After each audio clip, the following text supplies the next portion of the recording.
Okay, hello Internet. I'm here to talk about my experience getting my first DSLR and some of the things I learned. So if you're looking to get a DSLR or got one for the holidays, maybe this will be useful for you. The first thing I did is I researched. I said, well, what cameras am I interested in? And I was interested in the Canon Rebel T3i and the Nikon 3100, 5100 line. Looked at those and decided yes, but I was going to go with the Canon. Talked to some other people and decided the TI3 was the jump that the TI3 made from the TI2, sorry, the T3i over the T2i was not enough to make it worth the price for my purposes. And so I said, okay, great, I'm going to get the T2i. And I went on the internet and set up a whole order. I had everything. This is what I'm going to get. And I said, well, let me go to the camera store because they're going to match prices. And and they would match the price of my particular online vendor. Went to the store and I looked at the Canon T3i, the T2i, looked at the, and the salesman showed me the Nikon, the D3100. And after trying them, getting the feel of them in my hand, I decided to go with the Nikon D3100. And I got the kit, which came with this 18 to 55 lens. Very nice camera. The reason I went for the main thing is that you can see it fits my hand fairly well. It's a smaller camera. Now for a big guy, they may be more comfortable with the Canon. They're both excellent cameras. Can't go wrong with either of them, in my opinion. The other thing is, and it has a really nice what does it mean if you go and select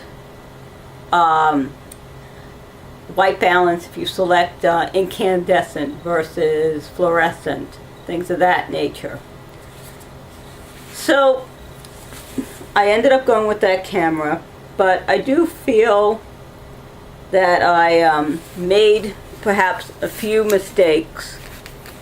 First of all, I ended up buying UV filters. I now feel I did not need to do that. The value is not going to add much. I may use them if I'm going to an area where I'm concerned the lens will be scratched while I'm taking the pictures. If you're not taking pictures, the lens cap should be on anyway. Protect your lens.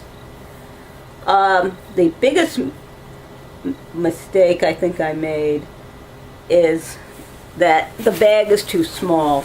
You can see here, there's not much room. It's a lovely bag in terms of quality. It's a low pro bag, LOWEPRO, and they make wonderful bags. This one, if you look, if I can find it, even has a little place where you could get where you have a weather screen that's in here, and that will, let's see if I can find where it is. I thought it was, oh, maybe, well, oh, it's down here. So down here, if you open this up, there's a weather screen, and that weather screen will go over the entire bag and protect your camera. And like I said, this is a good quality bag, it's just too small. It's actually bigger than the one I was originally looking at. The salesman prompted me towards or pushed me towards the larger bag. I wish I had even gone larger. One thing I didn't realize is that all the lenses, all the lenses, all the body, all have the appropriate covers that come with them. So you don't have to buy a body cap body cap is the cap you put over your camera body if you don't have a lens on to keep dust and dirt out. The lens caps, I can show you this. This is the second lens I got. In addition to the kit, it was on sale. This is a very nice lens. It is a 55 through 200. And you can see you've got your lens cap, and then you've got a cap on the other end to protect it. It comes with a little bag.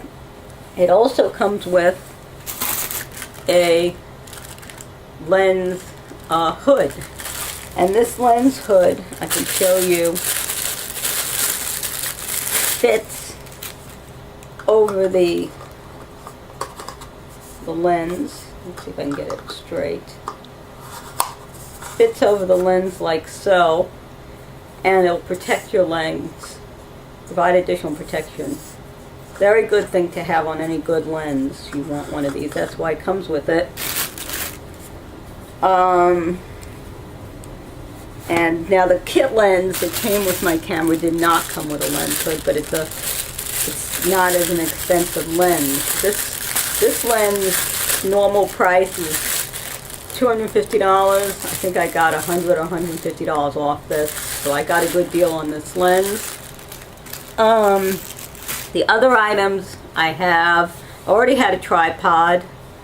Tripod I had gotten for my video camera, and I'm using it right now, so I can't show that to you. But interestingly enough, for the video camera you want, or at least the video camera I have, you have a little nub in addition to the screw. The camera here does not. It just has the screw on the bottom. So let's see. The other thing that you will let me first talk about some of the other things I purchased subsequently. The other one, one of the things they recommend is both for comfort and to not be an advertising for the company. You get a third-party strap. I got this lovely strap here that is made by Optech. There are various ones that are good. I like this one. There is the style that would screw right down here on your tripod screw. I don't care for that personally because I want to keep my tripod screw free in case I need to use a tripod, not have to take the strap off every time I want to use the tripod. So that was one thing, and you can see it's more padded, make it more comfortable. But like I said, some people like the I think it's called black something or other, and a lot of people like their straps, and a lot of them do use the bottom thing, so a lot of people like that style. Just a personal taste of mine. The other thing I got here, which was not very expensive, is this is a shutter release. And for Nikon, you just plug this into the camera. And let's say you don't want to touch the camera like you're using a tripod, or you want to be able to keep it on for a long time, for a long exposure. You can see. Let's say you want to take a night shot and you want to keep the camera open for some time. This is what this is. This is a very useful tool. It's not very expensive. I think 20 bucks or something like that. $20 US. The other things I got were cleaning implements. I got, of course, the little, microfiche, whatever they call it, the little cloth. Then I got two other things. This is an air blower, blow air, and this is good for a number of things, for the video camera, for the DSLR, and it's called a rocket something, because it's got little rocket feet to help it stand up. The other thing is this little device is a lens pen, and it's got one end here that breaks out a little brush to brush your lens, and another end here, which is really nice. It's a little felt tip to clean your lens, kind of like the little cloth thing. So this is a nice thing to have. Again, not very expensive, very useful.